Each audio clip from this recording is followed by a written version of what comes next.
daar waar ek en Anna vandaan kom, daar, weet ons is daar in die noorde van Johannesburg, dis nou maar die Randburg omgewing. Dinge lyk so klein bietjie anders te daar. So ons het ons paspoorte gestempel, terwyl toe ons hiernatoe kom, en ons is reg vir aksie, en ek hoop julle is reg vir môre vir die woord. Dankie vir die gemeenteraad, en ook vir pastoor Christo en Amanda wat hulle wegkoop gesien het om my te vertrou. Hoopelik is die kerk nie leeg volgende keer as hulle terugkom nie, want is nie een of ander ou wat gesê het hy kom preek. En dan, jy weet, dis nie 'n hit and run nie, maar toe my vrou my nou vanoggend vra nou, waar uit lees ons nou? Sê ek van nee, ons lees uit die Bybel. Toe sê sy oor nie, okay, gelukkig is sy nie haar huisgenoot saam geword. So, ek wil julle moet terugsit en maar dat julle na die woord sal luister. Ek glo dat dit werklik waar iets wat ek met julle wil deel wat die Here op my hart gelê het. Spesifiek, nie net vir Randfontein nie, maar ek dink spesifiek vir in die tyd waarin ons leef. Ons leef in 'n baie onsekere tyd, soos wat julle weet. Ons hoef nie veel eers daaroor te sê nie, maar wat ek wil hê jy moet doen, en ek het hierdie by my vrou geleen. As jy 'n muntstuk in jou sak het, dan wil ek hê jy moet hom nou uithaal. Nou, ek weet dis iets wat ons nie baie ronddra nie, want alles is mos nou kaarte. Jy weet, ons swipe 'n kaart, wat sê hulle scan 'n QR code, hoe genade, al die jong mense weet ons van al die goed. Maar toe moes ek met my vrou vra, jy ergens 'n muntstuk, toe haal sy nou, is dit 'n 50 sent? Ek het eers gebrul, my bril. So, dis 'n 50 sent. As jy 'n muntstuk het, dan wil ek jy moet hom in jou hand vashou, en ek gaan vanoggend bietjie met jou iets deel wat ek dink almal van ons raak as Christene. En ons leef in 2026 en dat ons nou eerlik wees met mekaar vanoggend, ons lewe in 'n tyd waar daar stikkende mense is en 'n deurmekaar wêreld. Regtig, meer as wat ons ooit van tevore ervaar het. Ek sien dit in soveel plekke waar ek beweeg en mense wat ek te doen kry, dat daar is hierdie gryp na iets. Ek wil net aan iets vashou, want alles om my val uit mekaar uit. En ek wil 'n bietjie met jou daaroor deel. Mense is moeg vir die ekonomie. Mense is moeg vir korrupsie. Julle kan amen sê, hoor. Ons is 'n Pentecostal kerk, so julle kan amen sê. Ek gaan nie bang wees. Ons is moeg vir dinge wat breek. Amen. Ons is moeg vir beloftes wat nie nagekom word. Amen. Okay? So die mense daar buite in ons gemeenskap is desperaat. Hulle is desperaat en hulle soek na die waarheid te midde van 'n omstandighede. En alles wat hulle doen. En weet julle wat? Hulle kyk na die kerk. Hulle kyk na my en na jou. En weet jy wat ek besef? En ek praat nie van die gebou nie, hè. Hier is net 'n gebou. Julle is die kerk. Gister het julle gekerk buite in Randfontein in die straat. Hierdie is maar net 'n gebouetjie. As die gebou môre weg is, gaan julle nog steeds kerk. So die mense daar buite kyk na die kerk. En as ek kyk na die kerk van Christus, dan sien ek ook stikkende mense. Ek sien ook mense wat bietjie te mekaar is. Ek sien huwelike wat uit mekaar uitval binne in die kerk. Ek sien finansies wat nie werk nie. Ek sien kinders wat hulle self nie kan gedra nie. En dan sê ons ook, die kinders is stout. Dan wil ek vir jou sê, jy kry nie stoute kinders nie, jy kry net stoute ouers. Maar dis 'n preek vir 'n ander dag. So, die wêreld soek na iets. Maar dit dikwels wanneer die wêreld na die kerk kyk vir antwoorde, wat sien hulle? Ons gee vir hulle godsdiens. Baie keer. Ons gee vir hulle reëls. Ons gee vir hulle rituele. Ons gee vir hulle 'n uiterlike vertoning. Maar die wêreld is nie op soek na godsdienstige Christene nie. Die wêreld is op soek na egte, ware kinders van die Here. Jy sien daar's 'n verskil tussen 'n Christen en 'n kind van God. Amen. So, ons moet maar versigtig wees as ons die boksies begin tik, né? So vanoggend wil ek vir jou sê dat die Here wil ons wys wat dit prakties beteken vir my en vir jou. Dat dit nie net 'n doodgewone Sondag Christen kan wees nie, maar 'n disipel wat 'n verskil maak. 'n Disipel wat disipels ook maak om 'n verskil te maak aan die einde van die dag. So, dit gaan oor jou binneste en dit gaan oor jou buitenste. Met ander woorde, binne in my en buite om ons. En dis hoekom ek wil hê jy moet die muntstuk voor jou vashou. So hou net so 'n bietjie in jou hand vas, dan vat jy hom. Dan kyk jy nou net so 'n bietjie na die muntstuk. Weet, ons het altyd gesê kop en ster. Weet, kies wat is op tyd, né? Okay dan. So wie het 'n muntstukkie wat net een kant het? Ek het gou steek dit op en dan ons ry. Okay. So die muntstuk wat jy in jou hand het twee kante. Nou ek is 'n wiskundige meneer, ek gee so 'n bietjie wiskunde. Nou, ons praat van 'n ding wat ons noem probability. Die moontlikheid dat.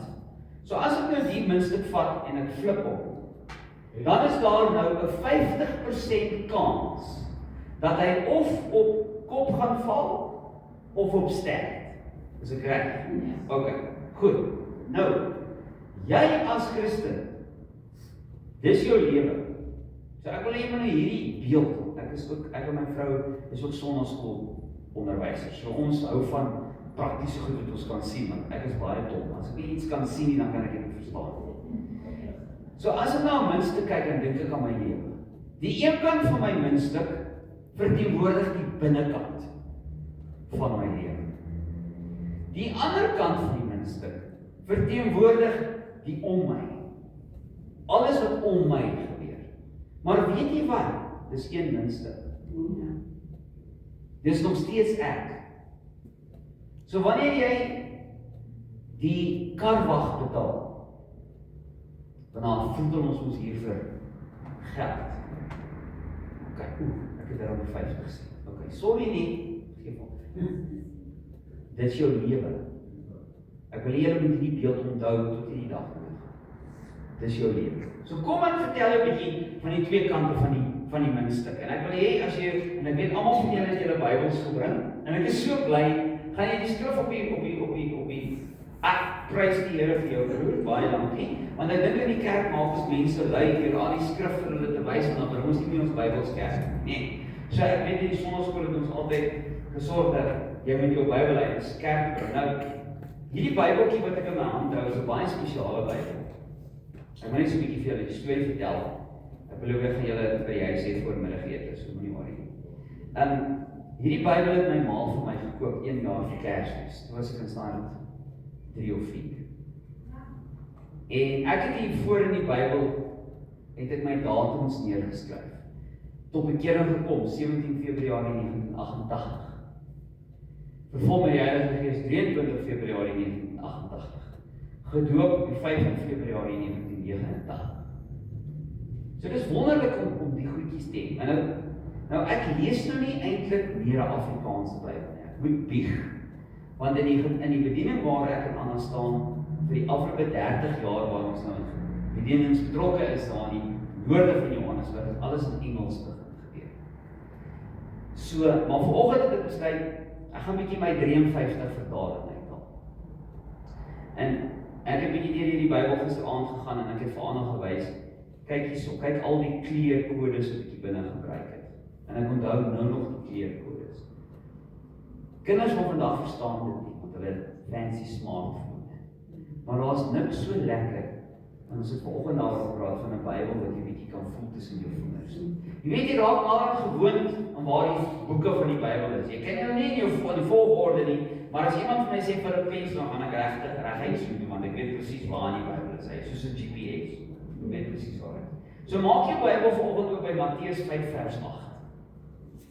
En julle ken almal, of van julle sal die gedeelte in die Bybel ken waar Jesus die Beatitudes gepreek het.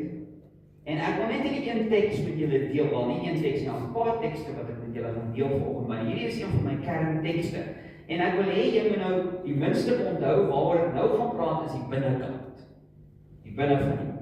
So Matteus 5 vers 8. Ek gaan hom van my 53 vertaling lees. Dit is baie kort teksie. Jesus het baie dinge gesê, maar hy sê hier in 5:8, hy sê, salig is die wat rein van hart is, want hulle sal God sien. Nou die 83 vertaling sê, geseënd is die wat rein van hart is, want hulle sal God sien. So, enige goeie pastoor, en ek sê nie pastore wat dit doen, dis nie goed, maar dit is partykeer lekker om so klein bietjie te gaan krap in die oortop, in die oorspronklike teks, in die oorspronklike Grieks. So as jy nou na die oorspronklike woord geseënd kyk, dan is dit die woord Makarios. Makarios, en dit beteken nie net bloot om gelukkig te wees nie, omdat alles God verhoop nie.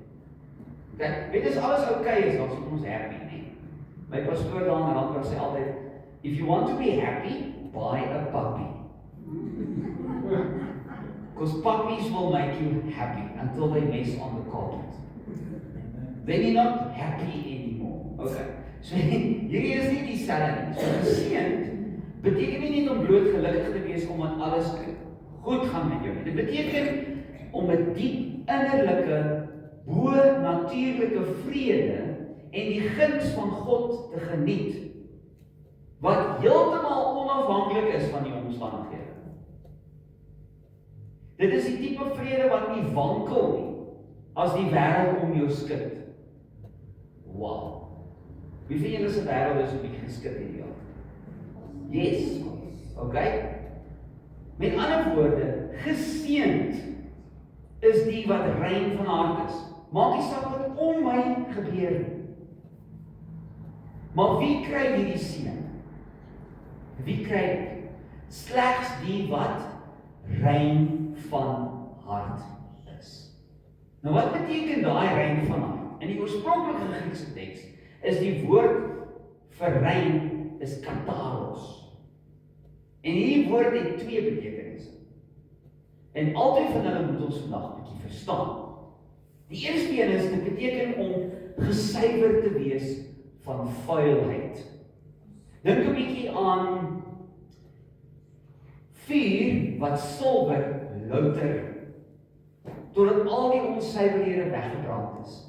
In die Bybel lees ons van die silversmid, wanneer die silwer gelouter word, dat die silversmid sy eie gesig kan sien in die silwer. Want hulle maak dit warm en dan kom al hierdie onsuiverhede nou boontoe, dan dryf dit nou bo op die silwer, dan skep hulle dit nou af. Dan word dit nou weggegooi. So wat jy mee sit aan die einde van die dag is 'n helder weerspieëling van jou. So alles wat in jou en my hart is, word gelouter deur vuur. Okay. Dink 'n bietjie aan daai. So dit is die een kant. Ons moet gesuiwer wees van vuilheid. Die tweede betekenis, dit beteken om onverdund en onvermeng te wees. Wie van julle hou van ouros? Okay. Ek hou van ouros. Nou wat doen ons met ouros? Ons gooi ons 'n bietjie in die glas en dan gooi ons nou water by. Ons verdun. Nou hierdie reinheid beteken jy verdun hom nie. Jy meng hom met niks anders nie. Dink aan melk. Jy weet daar is 'n verskil tussen plaasmelk en Pick n Pay melk. Het julle dit geweet? Kyk, daar is definitief 'n verskil tussen plaasmelk en Pick n Pay melk. Want in die melk wat ons partykeer nou deesdae koop, hulle gooi soveel water in. En dan kry jy hierdie ene wat hulle sê fat free. Jy kan maar net so water in jou koffie gooi. Wat se fat free? Dis nie 'n suiwer melk nie. Jy soek melk. Obese. Okay. So dis presies daai een. Twee beteken ons, onthou dit nou net. Jy is geseënd is jy wat rein van hart is, want hulle sal God sien. So reinheid, daar's geen vermenging en ons raak ontslae van die vuilheid. So wanneer Jesus dus praat van 'n rein hart, dan praat hy van mense, hy praat nie van mense wat perfek is nie. Hy praat nie van mense wat nooit foute maak nie. Hy praat van 'n hart met 'n enkele fokus. 'n Hart wat onverdund is. Ons het al die woord onverdeelde hart, het julle hom al gehoor? Dis 'n hart wat onverdeeld aan God toegewy is, sonder enige skynheiligheid, sonder bymotiewe, en hier is die moeilike een, sonder maskers.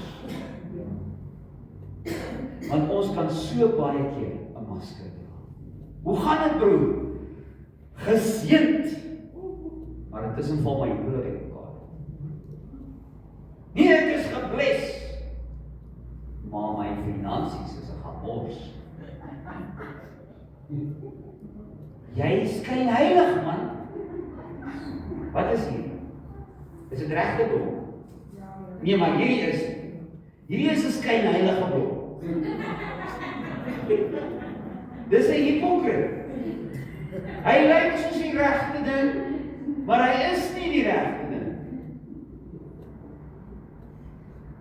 Wat gebeur as die hitte aan is en jy's plastic?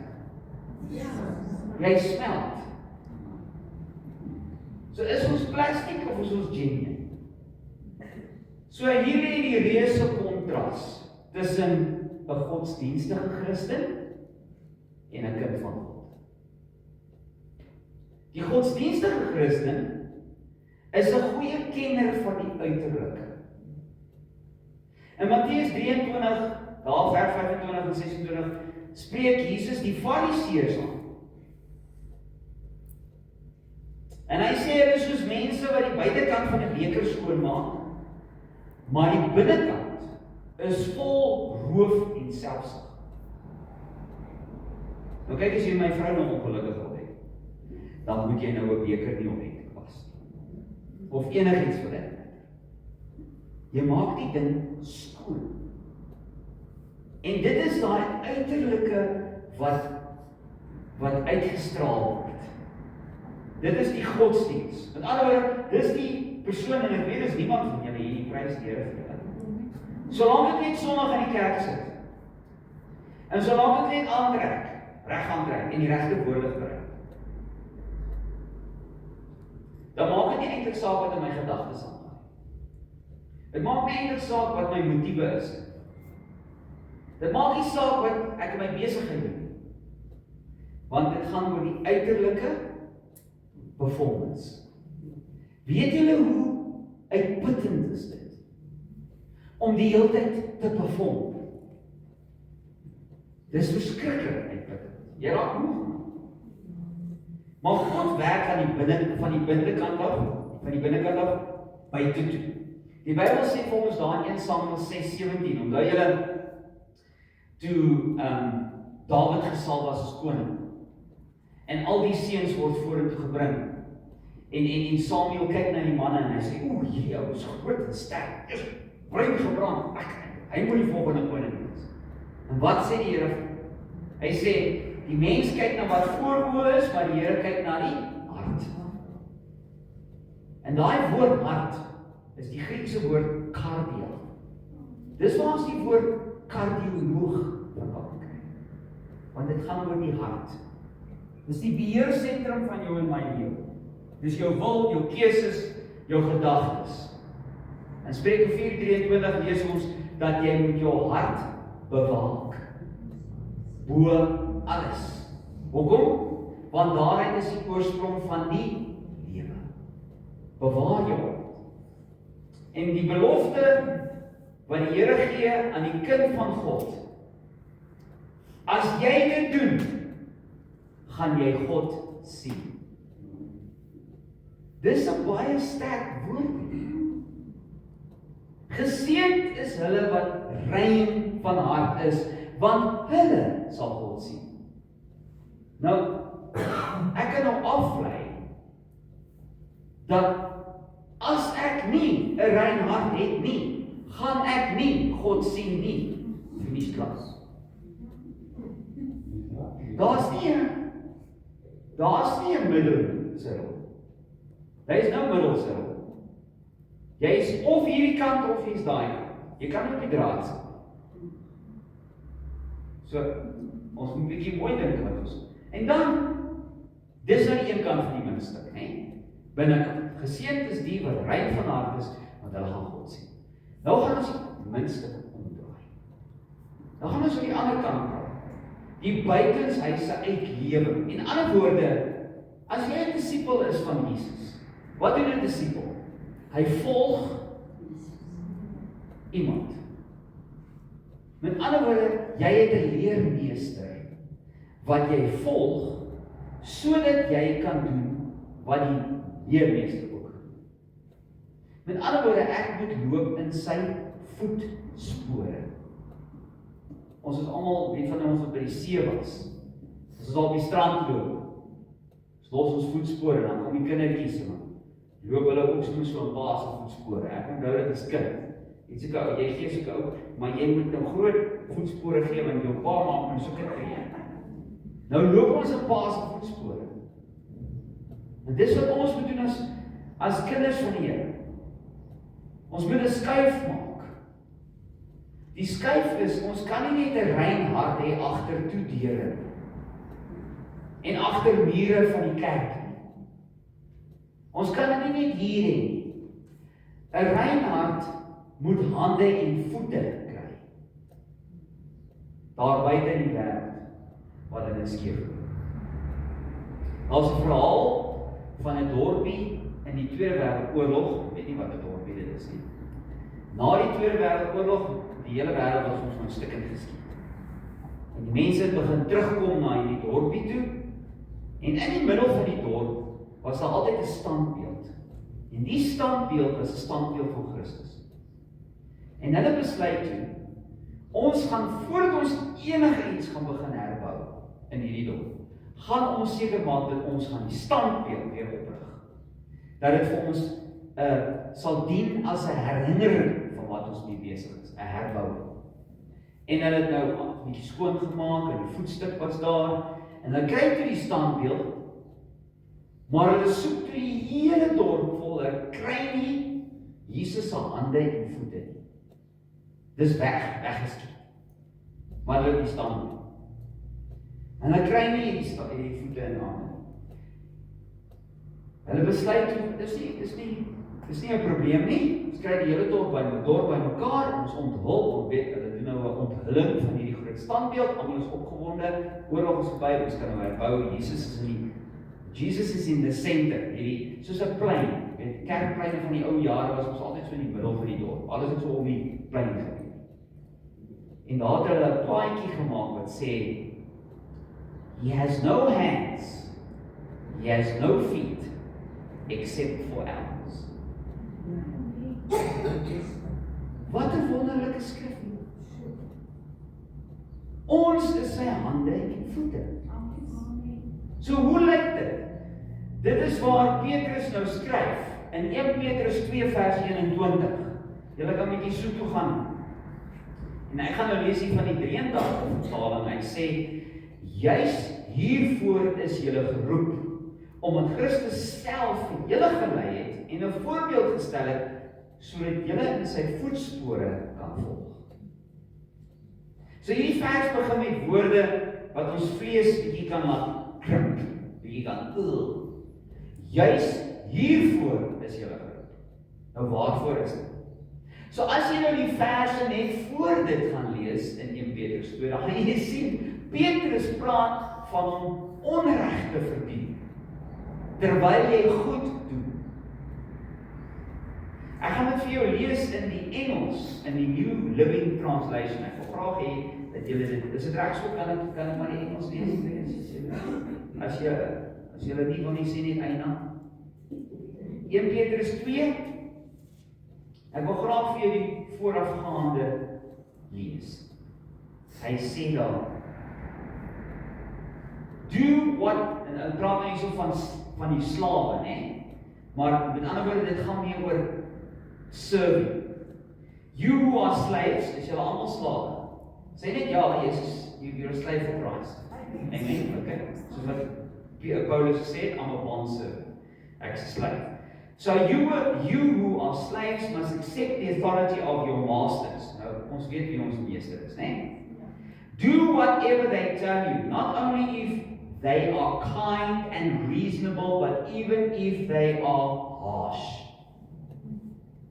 For God is pleased with you when, for the sake of your conscience, you patiently endure unfair treatment. Of course, you get no credit for being patient if you are beaten for doing wrong. But if you suffer for doing right, and you are patient beneath the blows, God is pleased with you. And I'm saying, this is all part of what God has called you for. Sê bietjie, ek gaan suffer. Ek gaan suffer. Ek gaan suffer. Petrus praat van om onreg te verduur en om te ly, al doen jy goed.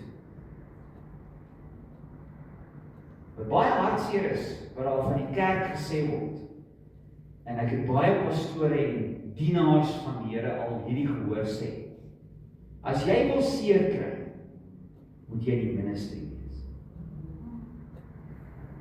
As jy onreg wil verdien, moet jy bedien. Dis daarom nou vir jou klaar. Dat ons dit sê van die kerk. Dis baie stil. Ek hoop nie julle dit sien. En as jy het pastoor Christus, ek kan net so later praat. Maar wat soek 'n godsdienstige Christen? 'n godsdienstige Christen soek 'n gerieflike godsdienst. Ek wil comfortable wees. Hulle wil Jesus net volg solank die son skyn en die seëninge vloei. Maar sodra daar 'n opoffering is, sodra daar 'n bietjie swaar kry is, sodra daar 'n bietjie onreg kom, dan raak hulle bitter. Hulle begin kla. Drama 'n bietjie van Moses as ons hom eendag sien, daai klomp ouens gekla. Dat hulle 40 jaar in die woestyn was. En dan hak hulle nog 'n bietjie uit op. Die kind van God besef lyding, opoffering en die dra van jou kruis is deel van jou roeping as kind van God. As jy my nie glo nie, gaan kyk na Matteus 16:24 wat sê, as iemand agter my wil aankom, met ander woorde, ek gaan nou Jesus se voetspore volg. As iemand agter my wil aankom, wat moet hy doen? Hy moet homself verloon, hy moet sy kruis opneem en hy moet my volg. Nou ek wil nou net so 'n bietjie 'n prentjie vir julle gee. Want ek het soms kom nie. Ek hou van prentjies. Toe Jesus die Via Dolorosa geloop het en hy het die kruis gedra, het almal wat hom gesien het geweet, hierdie ou, al het hulle hom nie geken, hierdie ou gaan doodgaan. Hulle het nie gesê, wonder waarheen is hy nou op pad met vakansie? Hulle het gesê, ek wonder waar gaan hy nou vandag kuier? Hulle het geweet, hy dra 'n kruis. Met ander woorde, hy gaan sterf. Goed, hoe lyk dit as jy en ek ons kruis dra, wat ons volg Jesus? Wat moet mense sien? Daai ou gaan sterf. Van wat se sterfte praat ons? Vir myself. I die to self. Met ander woorde, ek sit my eie ongemak, of my eie gemak, my eie vrede, my eie blessing, my eie, wat dit ook, my eie rustigheid, my eie contentment. Ek los dit, ek verloon dit, want ek het 'n roeping wat ek moet vervul as kind van God. En mense sien dit. Dit is sigbaar. En weet jy wat ek uitgevind? Mense weet as jy plastic is. As jy wil weet, vra 'n kind, Kinders praat die waarheid, nee, wat is die kinders? Ons hoor goed in die sonnaskool, ek en my vrou, van wat in huise aangaan. Dan sê vir my vrou, ek het 'n bietjie daai suster wel. Dis nie gaan kuier. Nee, maar dis embarrassing. Die pastoor kan nie weet ek val uit mekaar uit nie. Ek sê in die kerk, my huwelik moet perfek wees. Ek kan vir jou een ding sê, hierdie huwelik van amper 30 jaar is alles behalwe perfek. Alles behalwe. Maar ons is geseën. Amen. So as iemand agter my wil aankom, moet hy homself verloon sy kruis opneem en my volg. So Petrus gebruik hier 'n baie unieke woord. Nou ek het vir my vrou gesê, ek het 'n woord ontdek in die Bybel wat net hier gebruik word. Dis exciting. Sê vir my vrou. Weet jy die woordeskat van die Grieks en die Hebreëus was so amazing. Hulle het soveel woorde gehad. As jy kyk na die woord liefde, daar's 3 verskillende woorde in die oorspronklike teks vir liefde. Agape, eros en phileo. Maar hierdie spesifieke woord kom net hier voor in hierdie teks. Luister. Hy sê Petrus gebruik 'n unieke woord. As iemand agter my wil aankom, moet hy homself versoek sy kruis opneem en my volg. Hy gebruik 'n woord vir voorbeeld. En is die woord hypogrammon. En dit is die enigste plek wat ek sê in die hele Nuwe Testament waar die woord gebruik word. Dit verwys na 'n natrekprentjie. Julle weet hoe ons afgetreis het. Dan vat ons 'n prentjie en ons sit daar ou ligte stukkie papier op en tracing paper. Dit was ek, want ek kan nie teken om my lewe te red nie. Ek kan skaars my naam teken. Almal my geleer teken in matriek en biologie. My vader was 'n disaster. Maar in elk geval. So, jy vat hierdie stukkie treispapier en jy treis hierdie prentjie af. Dit is dieselfde woord wat hier gebruik word, wat Petrus hier gebruik word. Dis daai, onthou jy toe jy in die skool was. Ek onthou toe ek in die skool was. Jy het so 'n ou papiertjie gekry, nou het ons lopende skrif geoefen. Dan hou jy die papiertjie so vas met jou vingers en dan skryf jy nou met jou skryfhand, nou links en regs, dan kopie jy nou wat jy op die prentjie sien. Dis die woord. Dis die onderwyser wat daai letters perfek bo aan die bladsy geskryf het en jy moet dit volg. So Christus is ons hypogrammon. Met ander woorde, hy het met sy lewe op aarde die perfekte lyne getrek van hoe om lief te hê, hoe om te vergewe en hoe om te dien. En ons taak as kinders van God is om ons lewens bo-op sy lyne te plaas en dit na te trek. Dis wat daai teks beteken. So Petrus sê ons moet in sy voetspore volg. Dit verwys na diep spore wat iemand in die modder of in die sand agterlaat. As jy regtig 'n modder loop in sand, dan trap jy mos nou diep weg. 'n Spoor bly. Die wind gaan hom nie net kom wegvaar nie. Hy bly. En as jy in iemand se voetspore loop, hardloop jy nie wild rond nie. Wat doen jy? Jy loop versigtig om in daai voetspoor te kan bly. Jy kyk na waar die meester getrap het en jy sit jou voet presies in daai spoor. Presies. En onthou, Jesus se voetspoor het nie net geloop deur mooi groen weivelde nie. In hierdie konteks loop Jesus se voetspore reg deur die modder van onreg en swaar kry. In hierdie konteks. Nou, twee kante van die muntstuk. Waar ontmoet hulle? As jy kyk na die muntstuk, daar's 'n middel gesit. Daardie middelpunt van die muntstuk is die kruispunt. Dis waar hierdie twee tekste mekaar ontmoet. van Matteus 5:8 en 1 Petrus 2. Dis soos 'n legkaart wat in mekaar pas, kan jy dit sien? Jy kan nie in Jesus se voetspore loop as jou hart verdeeld is. Jy kan nie. As jou hart nie kataros is nie, met ander woorde rein, onverdund, undiluted. As jy nie dit het nie, kan jy nie innerlike krag hê om sy lyne na te trek wanneer die wêreld jou sleg behandel nie. As jou hart vol raak van die wêreld se bitterheid, die wêreld se woede, die wêreld se vrees, die wêreld se stres, die wêreld se worry, dan gaan jy presies reageer soos wat die wêreld reageer. Jy gaan uit mekaar uit val. Wanneer mense jou beledig, wanneer jou eie familie teen jou opstaan,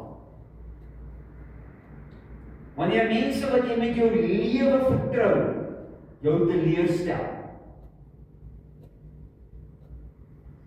wat gaan jy doen? Wat gaan ek en jy doen? Gaan ons terugbeledig? Wanneer mense jou te nakom, gaan jy wraak neem? Jy sien, dis wat die godsdienstige Christen gaan doen. Want die beker is ons nou net aan die buitekant skoon. Hy is nie skoon aan die binnekant. Maar wanneer die Heilige Gees, en my liewe broer en suster, niks van hierdie kan ek en jy enigstens doen, as ons nie toegerus is met die Heilige Gees. Omdat die Heilige Gees is die een wat ons met krag vul, sodat ons 'n getuie kan wees tot Christus. Nie sodat jy kan magic doen. Nie sodat jy kan perform op die uiterlike nie. Maar die Heilige Gees wat binne in jou is, rus jou en my toe met krag, sodat ons nie daai beker aan die buitekant skoon het nie, maar hy is verragtig skoon aan die binnekant. Nou raak ons getuie vir Christus. Nou begin dit. Nou raak dit serieus. Nou volg ek in sy voetspore. En dis dan daar waar jy die kapasiteit kry. Jy kry daai vermoë om te reageer soos wat Jesus reageer. Wanneer jou vrou jou 'n harde tyd gee. Nee, ek weet dit gebeur nie, nee. In die Weste is die vrouens oulik, daar in Noorde is hulle nie so oulik nie. Ek kan net oor myself praat. Maar wanneer sy jou irriteer, en jou man irriteer jou, en die kinders, hulle sê mos, jy weet, as kinders nou so, hulle kom ons op baie cute ouderdom. Julle ken die cute ouderdom, hè? Dan sê, "Ag, jy is so cute, ek vreet jou so op." Julle dag gehoor. Dan word hy 'n tiener. Dan is hy so jammer jy het nie die ou opgevreet nie. Plaas jy hom toe nou maar net opgevreet. Nee? Nou ek praat asseblief nie. Ek praat van daai tye. Ek praat van waar jy is so geïrriteerd. You are so irritated. As iemand my nou loslaat, nee, is dan moeilikheid met 'n hoofletter. 'n hoofletter, nee. Julle ken die woord.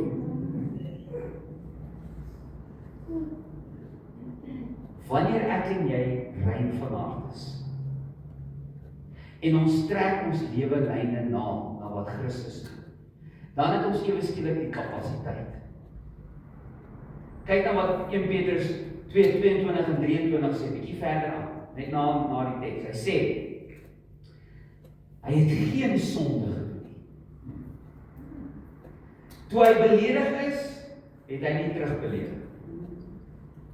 Toe hy gelei het hy nie gedreig nie. Maar hy het sy saak oorgelaat aan hom wat regverdig oordeel.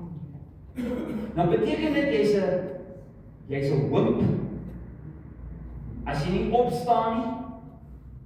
Nee. Maar dan wil ek vir jou vra, vir wie staan jy op?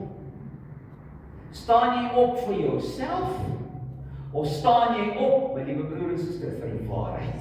Amen. Staan jy op vir die waarheid? As jou kinders met nonsens by die huis aankom, wat hulle by die skool leer, waarop staan jy? As sosiale media goeders verkondig, wat teenstrydig is met God se waarheid, wat doen ek en jy? Of is ons bang om uitgeskuif te word uit society? As daar dinge binne in jou familie gebeur wat teenstrydig is met God se woord, wat doen jy daarmee? Verdedig jy die waarheid of in Engels sê ons, are you just going with the flow? So ek het geleer en ek gaan 'n bietjie geheim met julle deel, ek is amper klaar. Ek gaan 'n geheim met julle deel. Wie van julle het Facebook? Prys die Here. Baie keer hoor en sien ons goed op Facebook. Wat is die kommentaar wat ons lewer? Jy weet daar's iets wat ons kan doen. Jy kan of die like knop, daar's ons daai thumbs up, nee, dis mos nou like. Of jy kan nou 'n comment los. Nou, ek is nie bang nie. Wanneer iemand iets sê op Facebook en ek weet vir 'n feit, kom ek sê ek ken daardie persoon. En die meeste van die mense wat vriende is op my Facebookblad, ek sê altyd vir Anna, ek ken hulle almal persoonlik. Ek het nie net vriende omdat ek nou by 5000 wil uitkom nie. Ek ken vriende want dis vriende.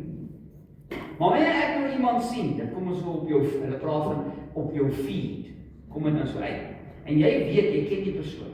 En die persoon braak so 'n bietjie gaal. Dis mos nou wel lekker. Weet op Facebook sien jy net mooi goed vanaand, nee.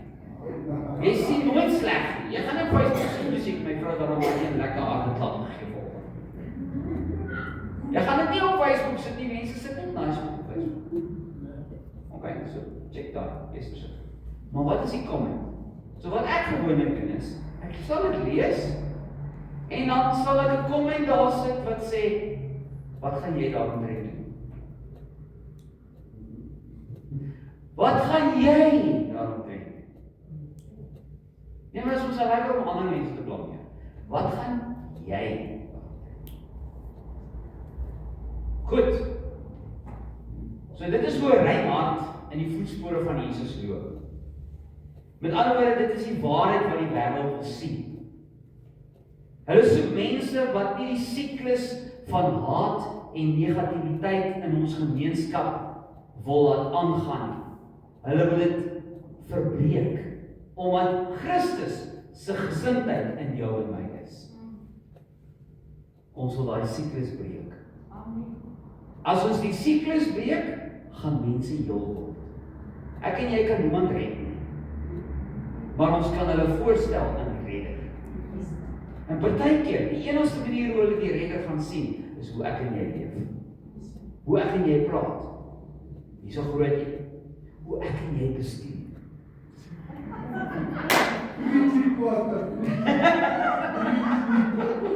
Oh my goodness. So nou wil ek vir jou 'n bietjie 'n paar praktiese goeders gee. En as dit nou op 'n paar, ek kan voel ek het al klaar op 'n toon gedra. Maar as ek en jy nou vanoggend hier so uitstap, nee, na hierdie diens, wat staan ons nou te doen? As kinders van God, nie net as 'n godsdienstige Christen nie. Hoe lyk my en jou maandag? Môre is maandag, nee? Hoe leef ons dit prakties uit? Wanneer ons môre weer in die wêreld instap.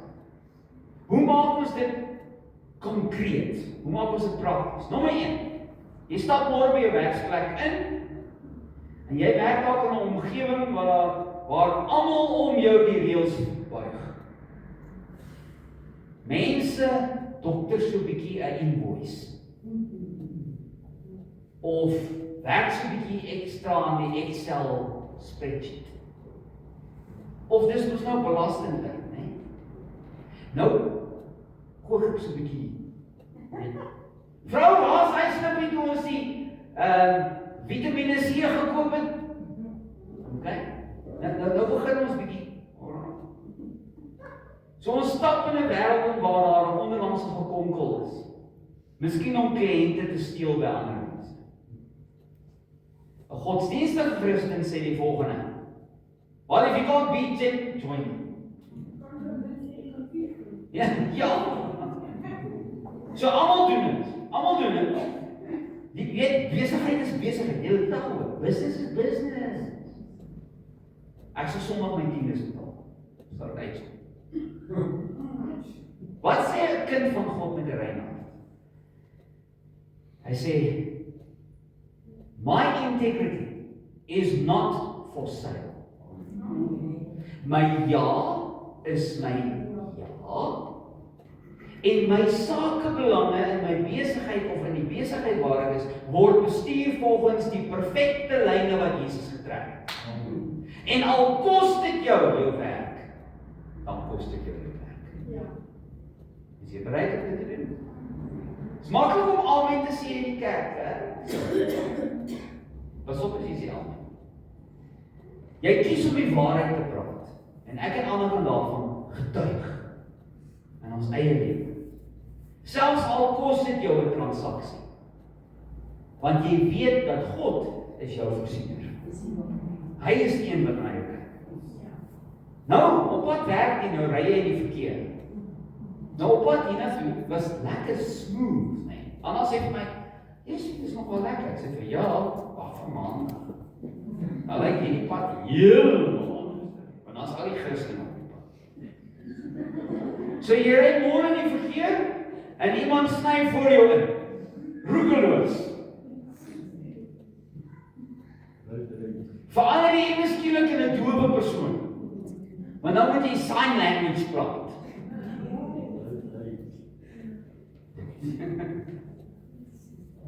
Of jy maak jou WhatsApp of jou Facebook oop en jy sien iemand met 'n lelike onregverdige ding van jou of jou familie gesê. Jou vlees wil onmiddellik die hoeder druk. Of die petrol druk. Of sommer altyd gelyk. Of 'n vlamskerp opmerking terugskryf. Met ander woorde, jy wil terugbeledig. Wat sê 1 Petrus 2:23? Hy sê toe Jesus beledig is, het hy nie terugbeledig. So die praktiese toepassing van vir jou vanmôre is, get your fingers off the keyboard. Haal jou voet van die snel. Laat hy, waarvan? Bless you. Mag jy geseënde dag. Ek moet dit nie sarkasties sê. Maar die Here ken die motiewe van jou hart. Moenie die wysvinger in die verkeerde gooi nie. Daar's baie ander van ons, hè. En as jy in Jesus se voetspore loop, beteken dit dat jy en ek wy om die modder, jy en ek wy, luister mooi, om die modder van 'n ander mens aan jou eie voete te smeer. Jy smeer nie daai ou se modder aan jou voete nie, want jy trap in Jesus se voetspore. Ons leef in 'n tyd waar mense swaar kry. Jy het dalk 'n buurman of 'n kollega wat jou in die verlede baie sleg behandel het. Jou te nagekom. Hulle het jou dalk geïgnoreer of hulle het jou gespot omdat jy altyd kerk toe gaan. Jy is altyd besig met die dinge van die Here. Weet jy kan nooit saam met die boys uitgaan nie, want jy het alweer 'n mens breakfast. Of jy moet alweer by bidder wees. Wat se gebid hier is met jou? Jy het nie al genoeg gebid hier nie. Jy kry daai mense. En dan ewe skielik, dan tref die nood hulle. Hulle het 'n krisis met kos, of hulle kar breek, of daar siekte. En kan ek jou een ding sê, dit gebeur altyd in 'n tyd waar jy dit nie kan bekostig nie. It's always inconvenient. Ander mense se verdriet en ander mense se gebrokenheid gaan altyd inconvenient wees vir jou. Altyd. Dit gebeur altyd op die tyd wat jy dit die minste wil. Wat sê die godsdienstige Christen? Wel, nee, kyk. Jou sonde is nou jou ingehaal, né? Ja. Kry veel papi. Jy daai woorde gehoor. Jou sonde is jou nou ingehaal. Wat jy saai, gaan jy maai. Hier, dan klink ons nou eers godsdienstig. Ja, sê vir jou. So wat, die kind van God, wat doen hy? Hy kyk na die lyne wat Jesus getrek het, toe hy aan die kruis gebid het, vir die mense wat hom geslaan het. En hy het gesê, Vader, vergewe hulle, want hulle weet nie wat hulle doen.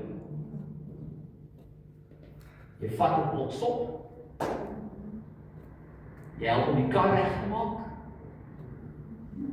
jy offer jou eie tyd en jou geld op, vir iemand wat jou sleg maak. En dit is die tipe disipelskap wat Randfontein se oë gaan oopmaak vir die krag van die evangelie. So jou uitdaging wat ek aan julle wil rig as gemeente hier vandag. Randfontein het nie nog mense nodig vandag wat sê hulle is Christen nie. Die wêreld daar buite, julle het dit gesien in die strate toe julle gister bietjie daar werk het, is honger. En hulle soek vir egtheid. Hulle soek vir 'n genuineness van mans, van vroue en van jong mense.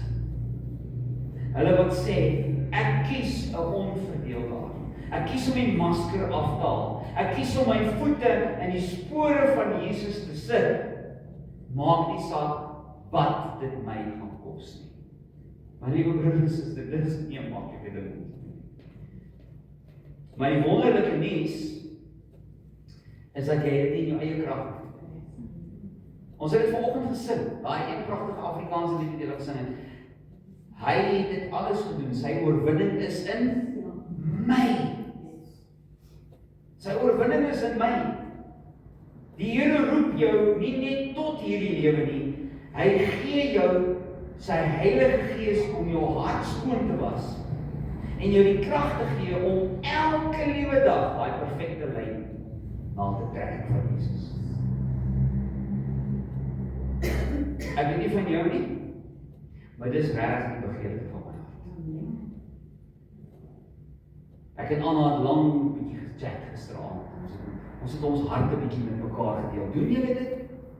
Dan sit jy so bietjie met jou vrou, met jou man, met jou kinders, ons het selfs vanoggend daaroor gepraat, op pad hiernatoe. Deel jy jou hart? Weet jou eie mense in jou huis wat in jou hart aangaan? Of is hy toegeplak? Maak jou hart oop. Laat hy vir jou 'n nuwe hart gee.